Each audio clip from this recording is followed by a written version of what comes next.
Eu saúdo a todos os irmãos com a paz de nosso Senhor e Salvador Jesus Cristo.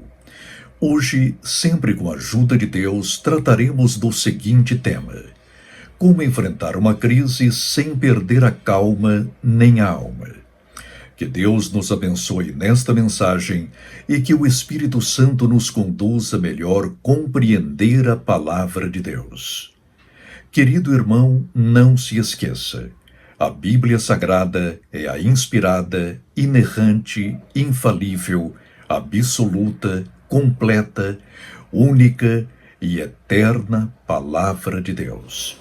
E agora, vamos ao nosso estudo bíblico de hoje. Introdução.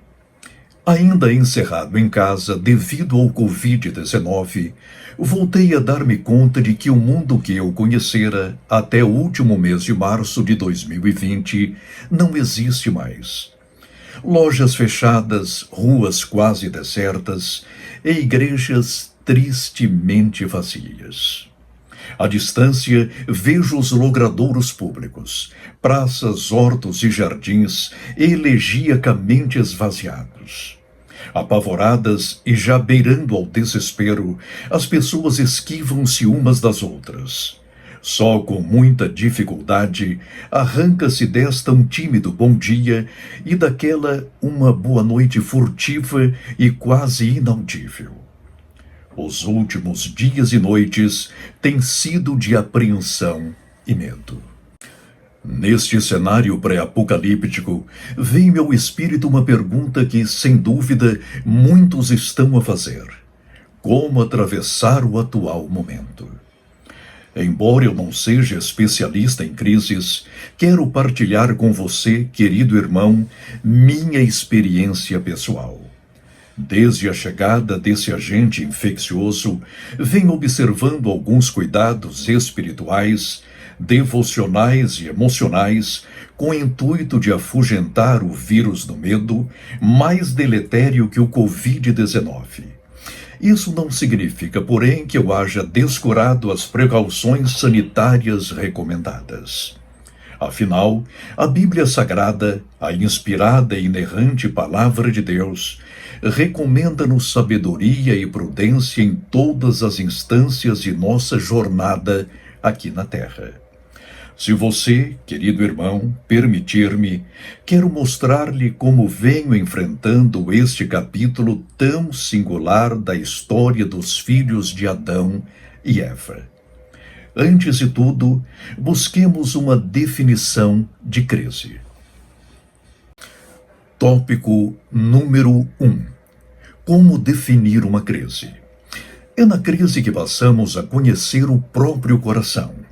Por esse motivo, o rei Davi rogou com fortes instâncias ao Senhor: quem pode entender os seus erros? Expurga-me todos que me são ocultos. Salmo 19 e versículo 12. Foi justamente nas estações mais críticas de sua vida que o salmista veio aprofundar a sua comunhão com o Deus de Israel. Haja vista a composição do Salmo 51. Mas o que vem a ser uma crise? Examinemos antes a sua etimologia. Ponto 1. Significado etimológico da palavra crise.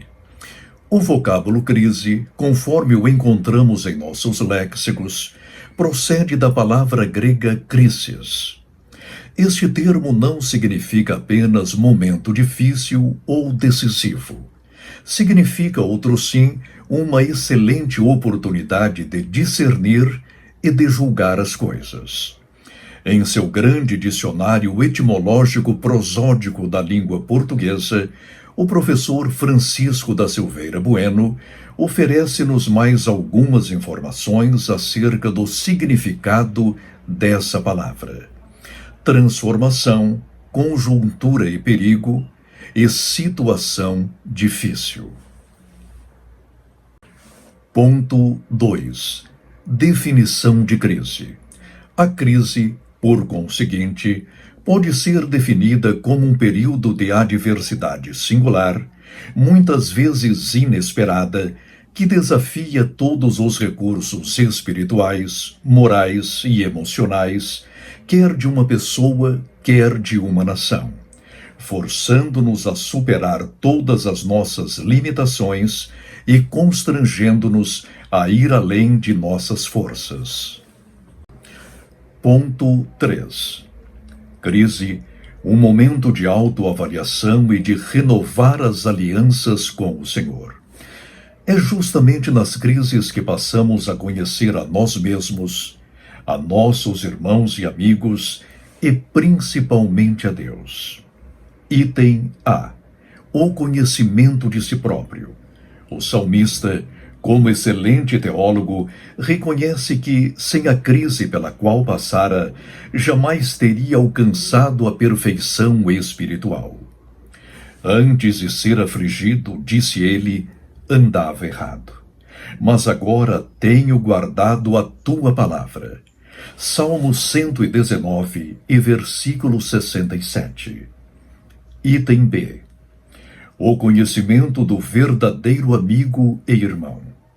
Sendo o mais sábio dos homens, o rei Salomão via a crise como um poderoso recurso didático que nos leva a conhecer o verdadeiro amigo e irmão. Em todo tempo ama o amigo, e para a hora da angústia nasce o irmão. Provérbios capítulo 17 e versículo 17. Item C. O conhecimento mais profundo, mais pessoal e mais experimental de Deus. Não fora a crise pela qual passara, o patriarca Jó jamais teria se aprofundado em sua comunhão com o Senhor, segundo ele mesmo confessa. Eu te conhecia só de ouvir, mas agora os meus olhos te veem. Por isso me abomino e me arrependo no pó e na cinza. Jó 42, versículos 5 e 6. A seguir, veremos como retemperar as forças espirituais, psicológicas e emocionais em tempos de crise e de provação. Tópico de número 2.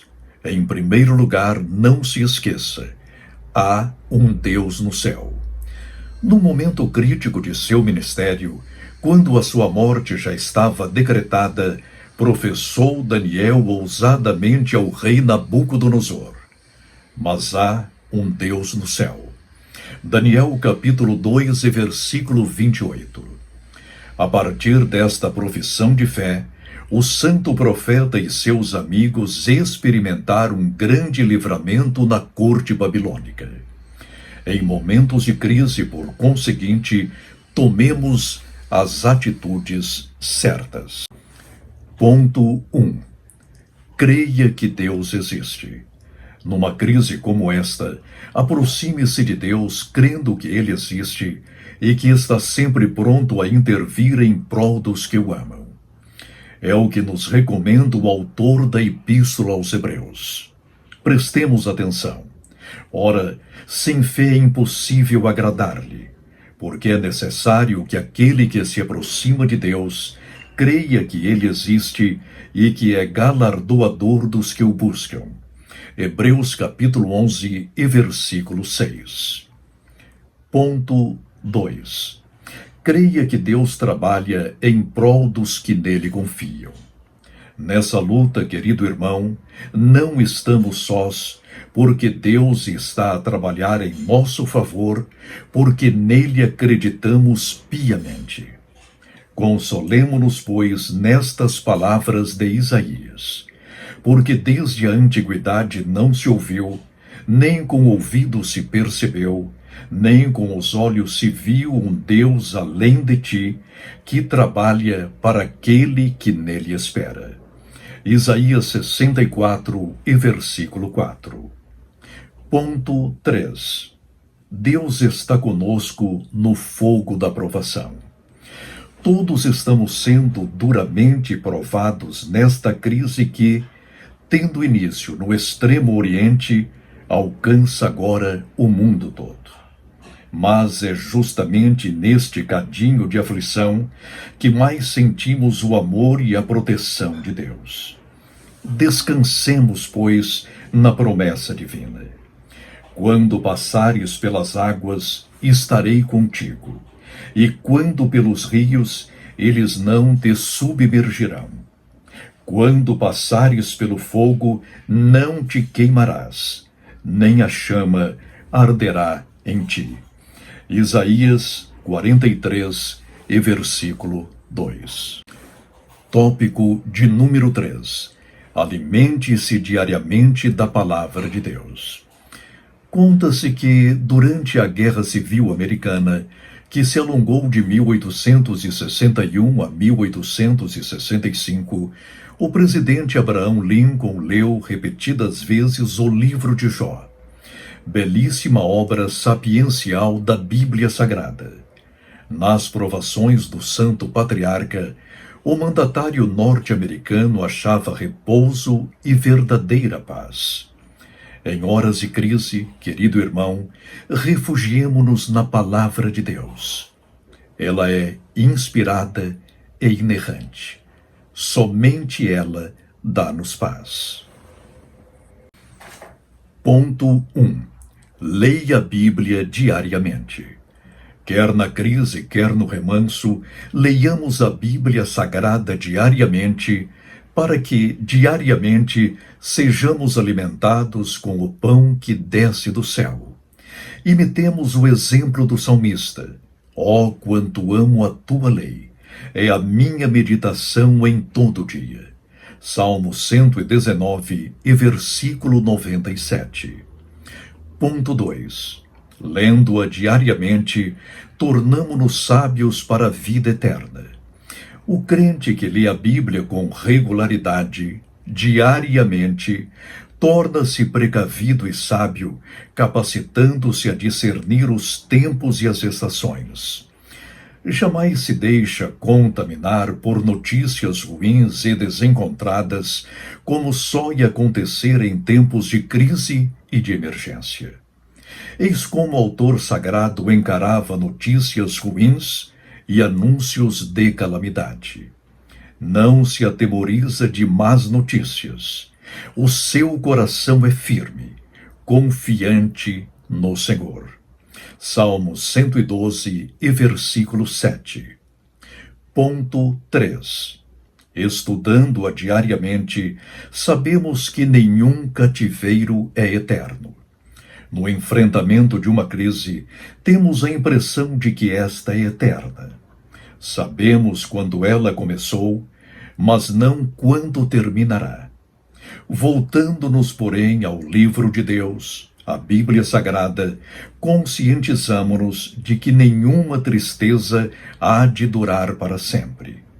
O poeta e cantor de Israel, acostumado às lágrimas, consola-nos, porque não passa de um momento a sua ira. O seu favor dura a vida inteira. Ao anoitecer pode vir o choro, mas a alegria vem pela manhã. Salmo 30, e versículo 5. Tópico de número 4. Ore diariamente, porque diariamente e a toda hora Deus nos ouve. A crise deflagrada pelo coronavírus não amedrontou o povo de Deus. Na cidade pernambucana de Abreu e Lima, por exemplo, os crentes da Assembleia de Deus foram às ruas, dobraram os joelhos e clamaram pela intervenção divina. Conforme o portal de notícias Pleno News, o pastor daquele corajoso e ousado rebanho, irmão Roberto José, afirmou em rede social: todos os nossos irmãos estão em todas as avenidas e ruas, em todas as cidades, orando pelo nosso presidente Jair Bolsonaro, pelas autoridades e pelo nosso Brasil. Esta nação é do Senhor Jesus. Ninguém deterá a marcha do povo de Deus. Vejamos agora por que devemos orar em tempos de crise e de angústia. Deus nos ouve. Ponto 1. Devemos orar porque Deus responde. Embora socialmente isolado e prestes a deprimir-se, o profeta Jeremias foi reconfortado com estas palavras do Senhor: clama a mim e responder-te-ei, e anunciar-te-ei coisas grandes e firmes que não sabes. Jeremias capítulo 33 e versículo 3. Portanto, não temamos nem caiamos em depressão, porque Deus está prestes a mostrar-nos coisas grandes, firmes e que hão de surpreender-nos. Ponto 2. Devemos orar porque a nossa oração tem muito efeito. Apesar de nossa pequenez, insignificância e anonimato, jamais desprezemos o poder de nossa oração, conforme ensina-nos Tiago. A oração feita por um justo pode muito em seus efeitos. Tiago, capítulo 5 e versículo 16. Portanto, querido irmão, ao orar ao Deus único e verdadeiro, não se subestime. Sua oração, feita com fé e mediada pelo Espírito Santo, será respondida pelo Pai Celeste com efeitos inesperados, poderosos e eternos. Ponto 3. Devemos orar porque esta é a nossa obrigação.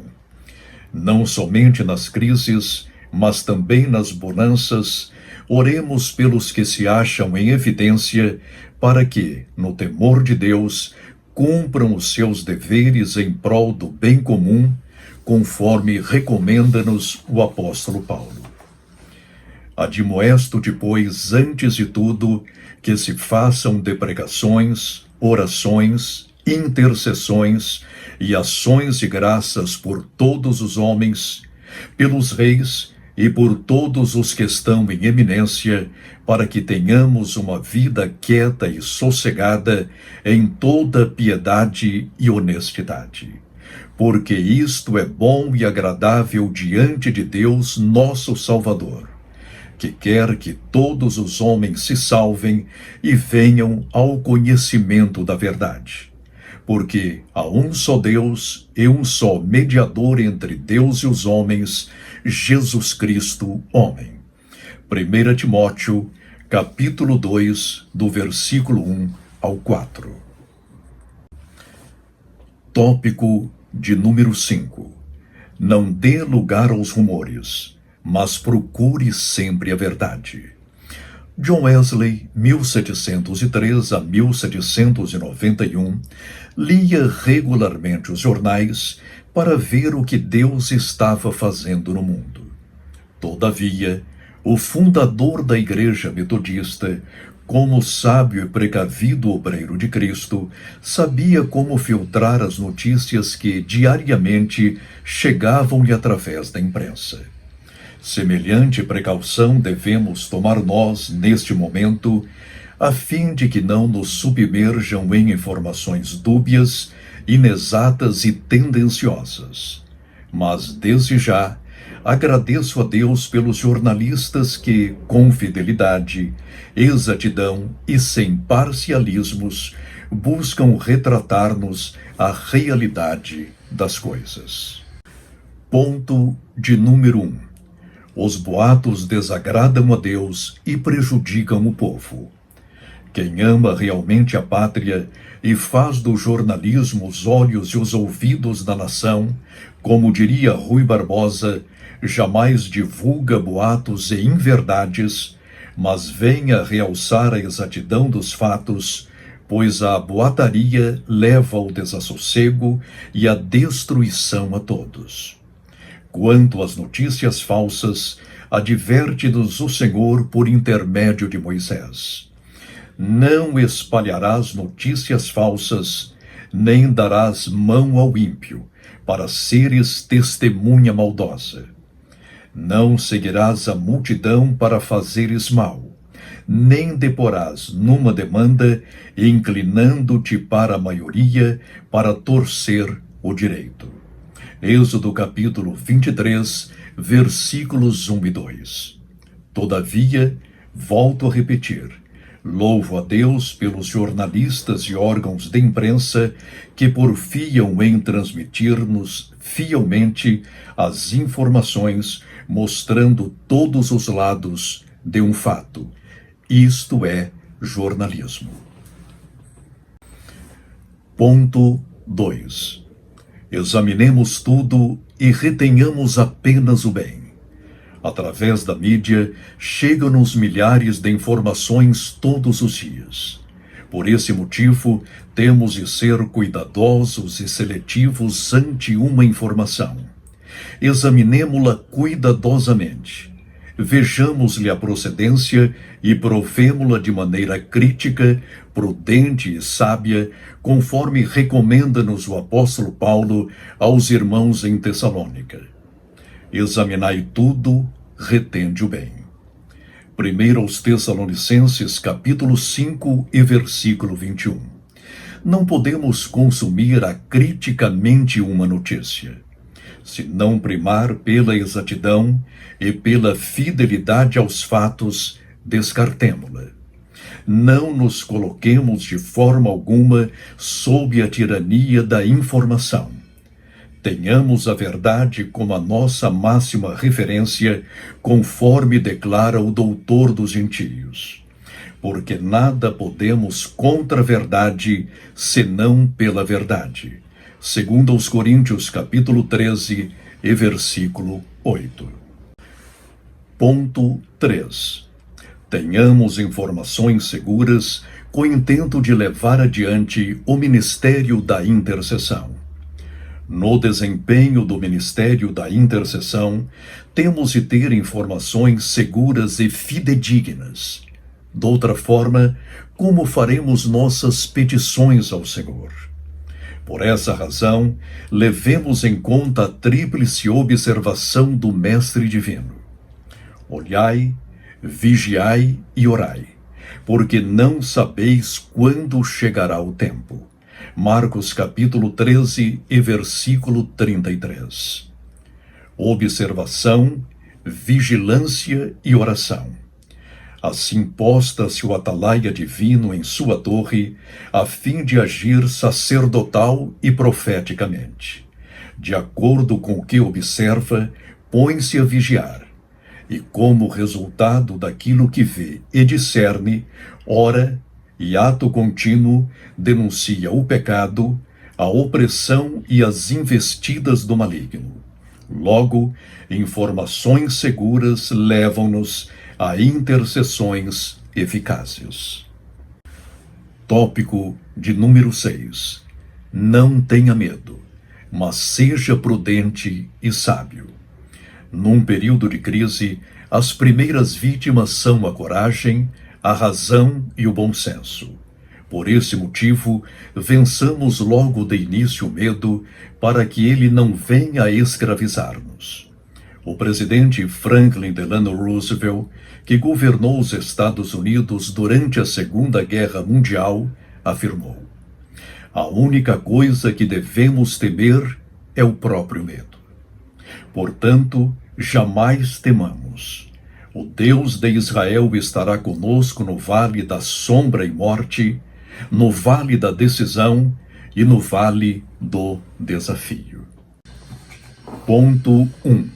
O vale da sombra e morte. Após enfrentar a morte face a face em não poucas ocasiões, declarou Davi em sua composição mais amada: ainda que eu andasse pelo vale da sombra da morte, não temeria mal algum, porque tu estás comigo. A tua vara e o teu cajado me consolam. Salmo 23 e versículo 4.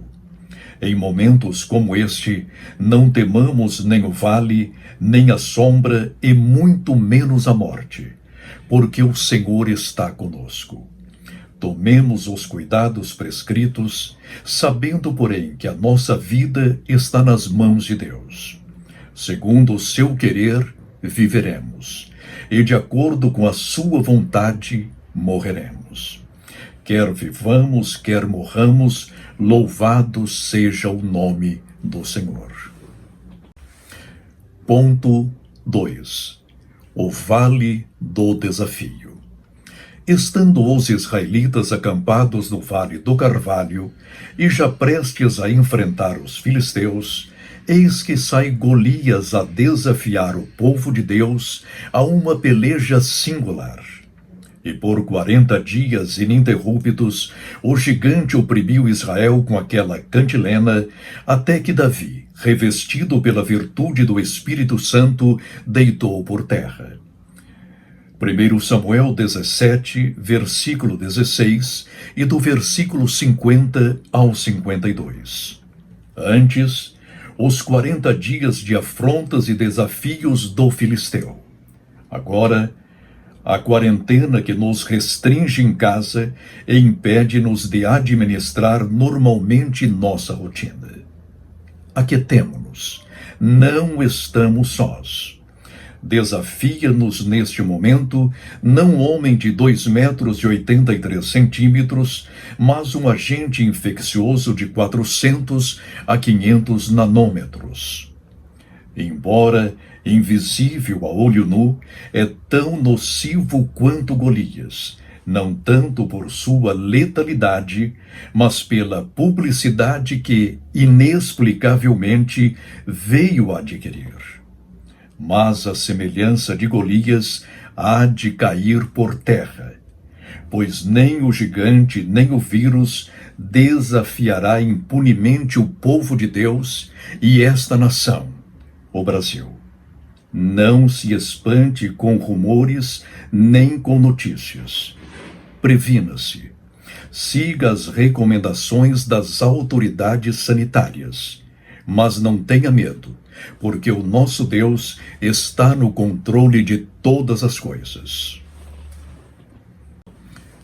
Tópico de número 7. Haja como sal da terra e luz do mundo.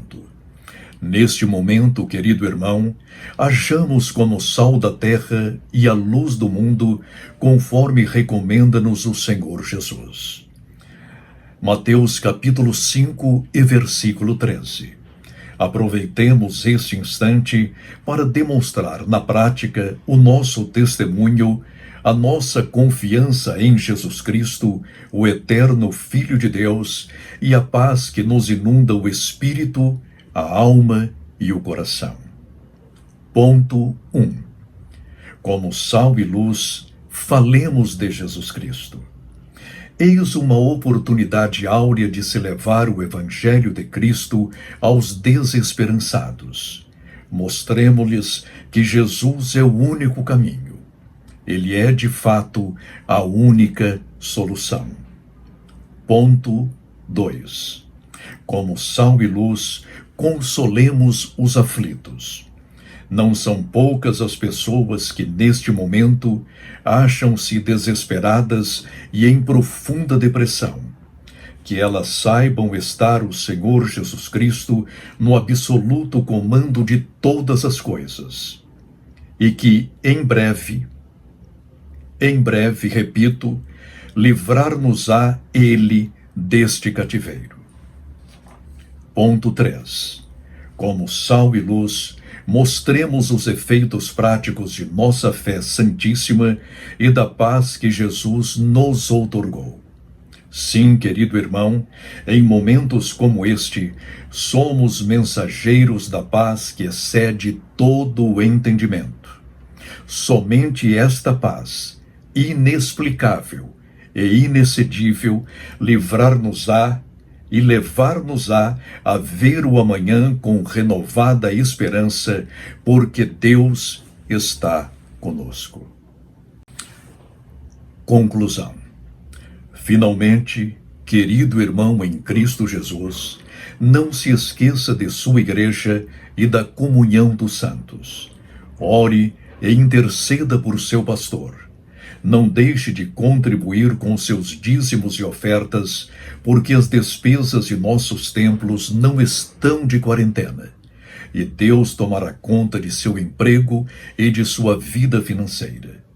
E se você, por acaso, perdeu o emprego, não perca a esperança, Surpreenda-se com a vontade de Deus em sua vida. Este cativeiro, em nome de nosso Senhor Jesus Cristo, não haverá de prosperar, porque Deus é Deus.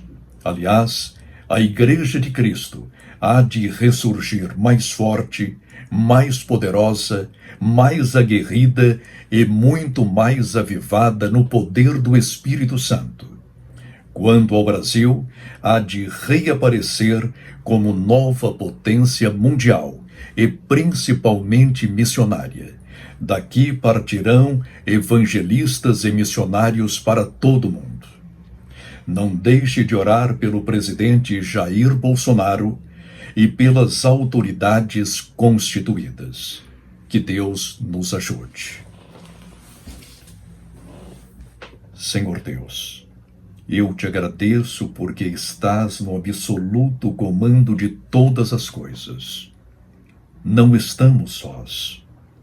Guarda o nosso povo.